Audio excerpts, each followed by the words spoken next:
sinabi mo? Mag-aano tayo ng mga sakristan, santo reveal ng mga sakristan. Sige, tara. So, itong uunatin natin, itong matraka. Actually, ginagamit lang naman to pang mahal na araw. Pang Huwebes Santo, Biyernes Santo. Kayo na bahala kung kailan mong gustong paglaro o gamitin ito. Ginaganito lang yan, oh. Ginaganon yun, oh. Ganito. Aalugin mo. Nga lang. Kaliwete kasi ako eh. Ito kanan. Wala, hindi ko kaya ng kanan. O, diba? Kaliwete po kasi ako ito. O, yan. Baka gusto niyo.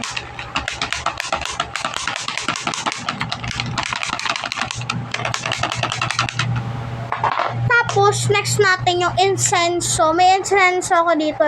So, ito nga incenso tuloy.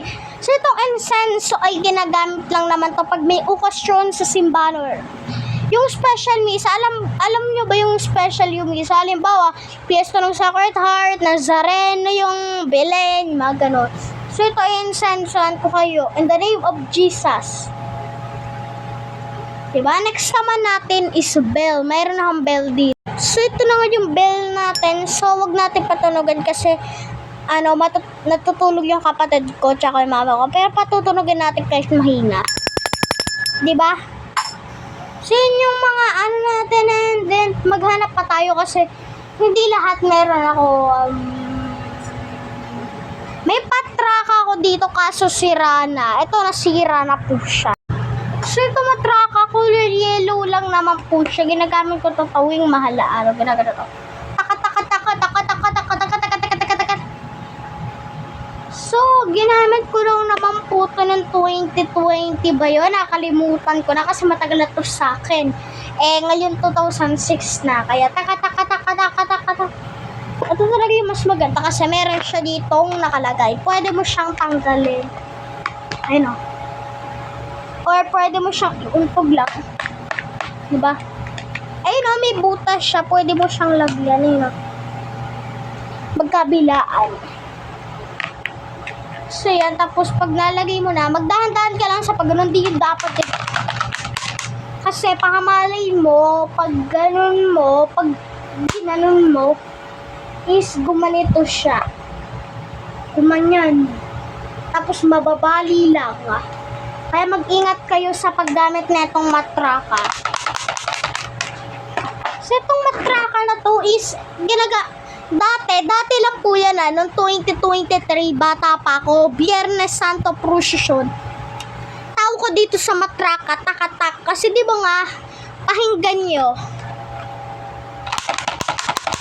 Di ba, yung tunog niya is takatak, gumaganon, kaya tawag ko doon takatak. Pero, nung nalaman ko pala na hindi pala takatak yun, So, yung matraka, nung napanood ko, may napanood kasi akong video na nagkaganon sila, gumaganyan. Nakalagay doon, matraka. Kaya, sinearch ko sa YouTube. YouTube kasi ako, hindi sa TikTok. Nagtitiktok naman din ako, kaso hindi masyado, minsan lang. Tsaka Facebook, madalang din. Instagram lang talaga hindi ko ginagamit. Pang matanda yun. Ewan ko lang kung may bata doon. Kaya bahala kung gusto yung mag-upload. So, yun nga. So, napanood ko nga sa YouTube na hindi pala takatak yun. So, sinearch ko nga sa YouTube na matraka. Tapos, lumabas itong ginaganon na yung matraka nga. Kaya doon ako naniwala na matraka pala tawag doon at hindi takatak. Kaya, baka gusto nyo ng mga dito, ostya. May ostya din ako dito. Papakita ko sa inyo. Wait. So, ito nga, baka naghahanap kayo ng ostya. Ayan. Kuya Saret, ano pang ibig sabihin ng ostya? Itong ostya yung katawan ng Panginoon, yung, ewan ko ba kung dito o dito. Sa tingin ko dito yon kasi yung pisngi, diba? Pag hinati mo, pabilog. Ay, siguro ito yung, niya, katawan. Pwede mo siyang tunawin sa dila. Ginaganito kasi, no? Ginaganon. Halimbawa, sinubuan kayo ng ostya ni Father. Try nyo yung ganito, di ba nga? Ganon. Tapos, Huwag kayong ngumuya. Pag gumuya kayo bahala. Wala namang mangyayari masama pag nguyayaan nyo eh. Kasi itong tatandaan nyo, huwag nyong iluluwang Ostia. Bakit? Kasi once na niluwa nyo yun, hindi mo tinanggap ng Panginoon natin. Kaya kung maaari, mga hot choppy, lulukin mo na lang. Sa mga nagtataka po kayo dyan, uy, Ostia, gusto ko yan Sa mga ayaw sa Ostia, pasensya na po sa mga gustong magkatikim nito siya sa mga ayaw matatabang. Matabang po kasi Ostia. Ano yung matabang? Walang lasa. Pwede mo siyang nguyain or tunawin. Kayo na bahala. Wala namang mangyari masama. Basta tinanggap yung Panginoon. Ako kasi ginagawa ko, di ba nga si Father, katawan ng hindi na ako nilalagay sa kamay. Gagalito kayo. Bakit? Bawal kasi yung ganito kasi bakit? Kasi, kaya nga may sakrista na nakaganito, di ba? Kasi, hindi sahil nakaganito, sa lupang hinirang naman yan eh. Ibig ko sabihin, kaya po siya nakaganito kasi may plato. Yung, halimbawa, gaganong ka tapos, ay, nahulog yung Ostia. Doon sasaluin yung Ostia. Hindi po ako sure kung ganun nga yun. Naalam ko lang po yun sa lolo ko. Pero tanong ko lang sa paborito kong app, Dola. Download niya na yun. Kahit anong tanong mo sa kanya, sasagutin niya. Hindi yan pinagkukwentuhan natin yung mga simbahan kung kwentuhan natin. Yan nga. Pero paalala lang po sa mga curious kung ano lasa neto.